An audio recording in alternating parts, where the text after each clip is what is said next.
In this video, we return to the press conference arranged by attorney Jeremy McLymant on behalf of his client Tianis Jones, who had the misfortune of running afoul of Sheriff Grady Judd.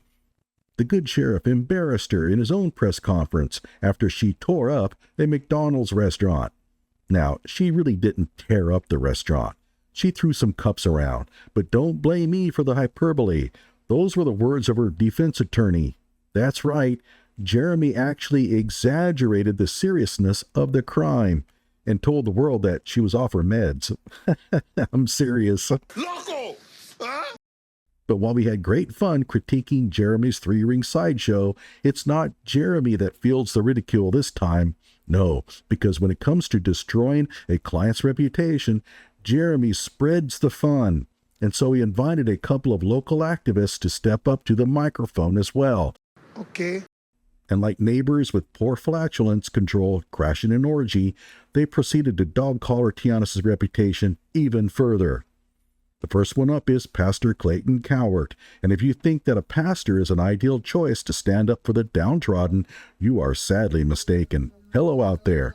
I am trying to get through.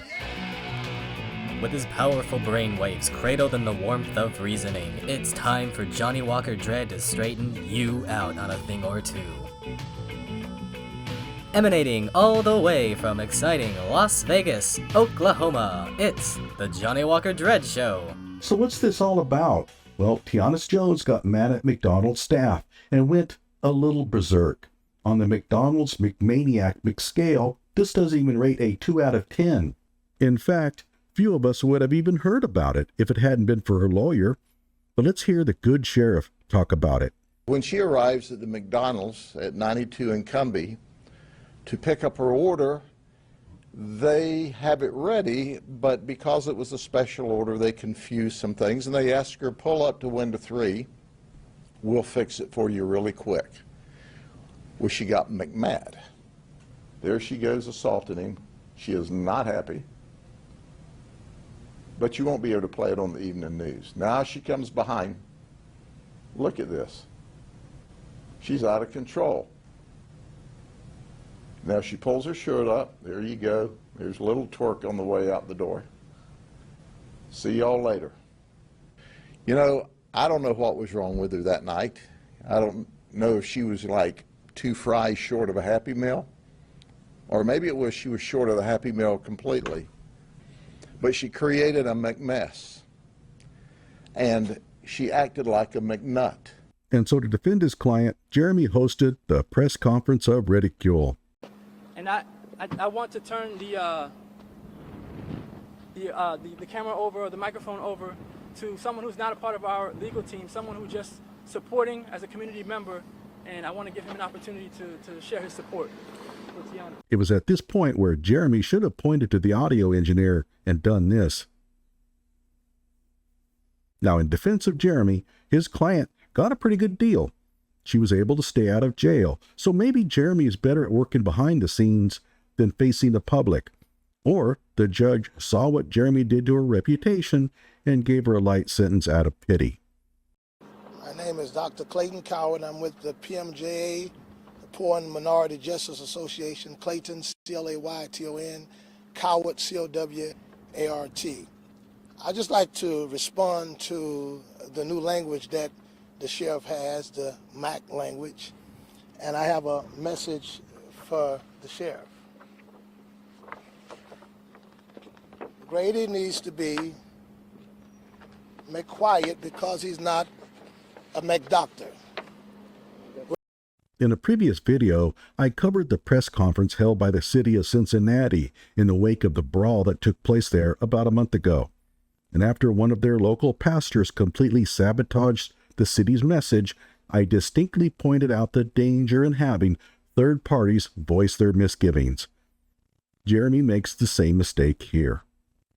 So the pastor here is trying to out-Grady Judd. He's going to turn the tables on the sheriff by stealing his comedic devices. And I'm sure his speech sounded funny in his own mind, but because he can't remember his lines, he has to print them out on cardstock. However, the cardstock isn't heavy enough, so he needs help holding it up, and it will destroy any hint of comedic timing. Not that it would have been funny anyway. Deadpan humor like Grady Judd's is not easy to pull off. That's a copyright violation, by the way. So, who is Clayton Cowart? Well, he's a man of the cloth and a local social justice warrior who heads an organization called the Poor Minority Justice Association. And if he had asked for my advice on naming his organization, I would have told him, Jeremy, baby, the word poor could be misconstrued. It could mean poor as in impoverished, or it could serve as a point of ridicule, like when Oklahoma fans make fun of Texas fans after the annual Red River stomping. Poor Texas, poor Texas. So here's Clayton describing his decision to go protest a police shooting in nearby Haines City, and I bet I can make you laugh within the first second of his video. $50. 1 second. Seriously, $50. 1 second. Within 1 second. Ready?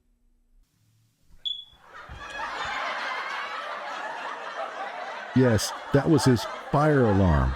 And yes, it went off throughout the entire video. I didn't add it in. Honest. You are being interviewed in your home about an important matter. Unless you're trying to compete with Key and Peele, change the freaking battery in your smoke detector. Easiest money I ever made. I'll post a link to the video if you want to hear Benjamin Crump Jr. here rant about police brutality.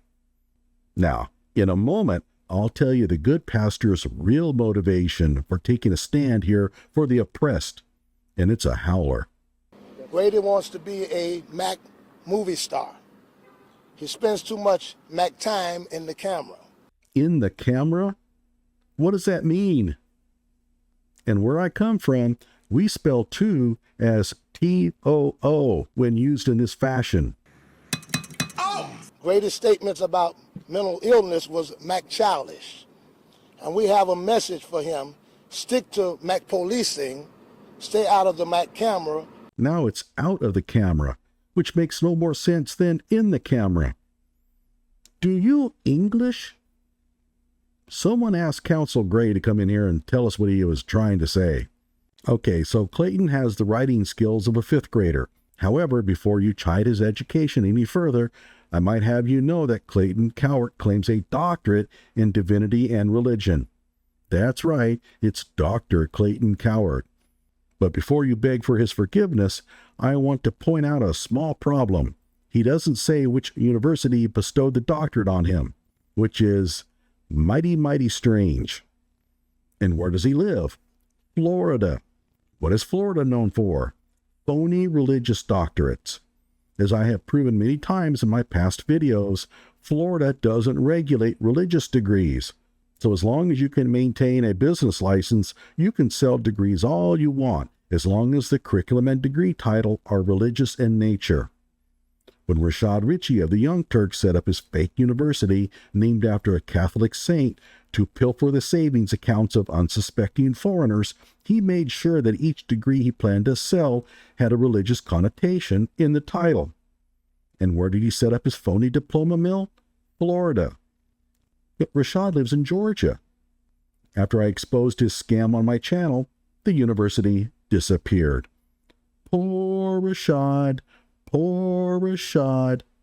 You see, poor can be used that way too. So does Clayton Cowart have a real doctorate? I give it a 10% chance. And stop trying to be a Mac movie star. Mental illness is real. Let's see. Independent clause, and independent clause. Clayton claims a doctorate, but doesn't understand the concept of a comma splice. Clayton, the semicolon is right next to the L on your keyboard. If anyone can find this dissertation, let me know. I'd love to react to it. And so far, this isn't funny. Say what you want about Grady Judd, but he's funny.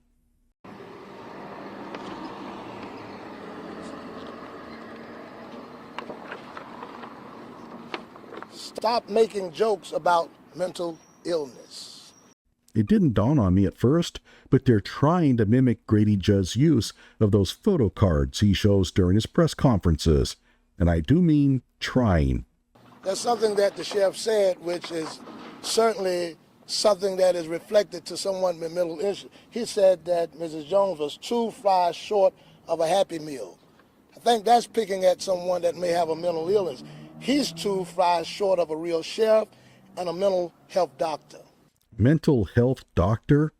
Around where I live, we call them psychiatrists. No, not psychologists, psychiatrists. Psychiatrists have medical doctorates, MDs. Psychologists usually have PhDs. And say what you want about Grady Judd, but he's a real sheriff.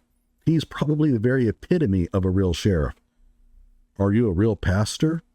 To answer that question, we must ask, why did the pastor take valuable time out of his day to speak up for Tianis Jones? And I know what you're thinking. Come on, Johnny, he's a social justice warrior, going back to a time when he sued Grady Judd and a local circuit judge over the police shooting of Michael Taylor. Sort of. Cowart formed a protest over the shooting. Taylor was shot by local police, not sheriff's deputies.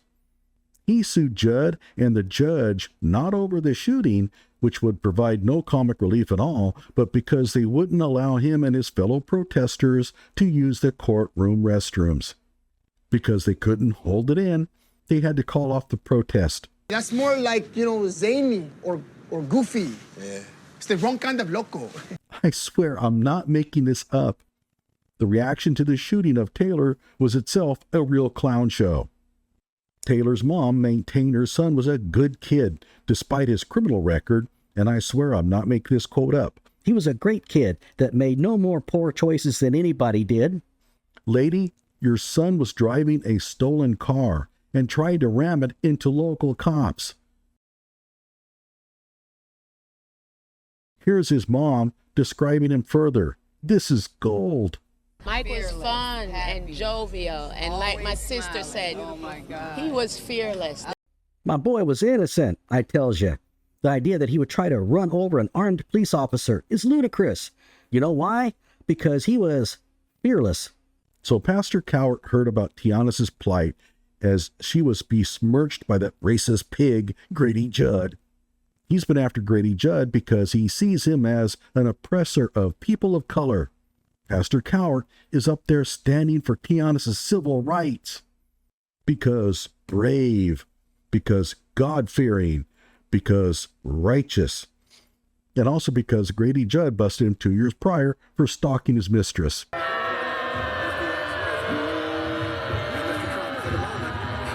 But that's okay, because apparently the pastor is fighting to overturn his conviction. But there's a hitch. The pastor pleaded no contest. How do you fight to overturn a conviction when you have already pleaded guilty to the crime? Who wants to tell him? Look, I'm no comedian. I'm not that funny. It's just the material that this social justice movement gives me to work with. Having Black Lives Matter around is like having the comedy writing staff of I Love Lucy on your payroll.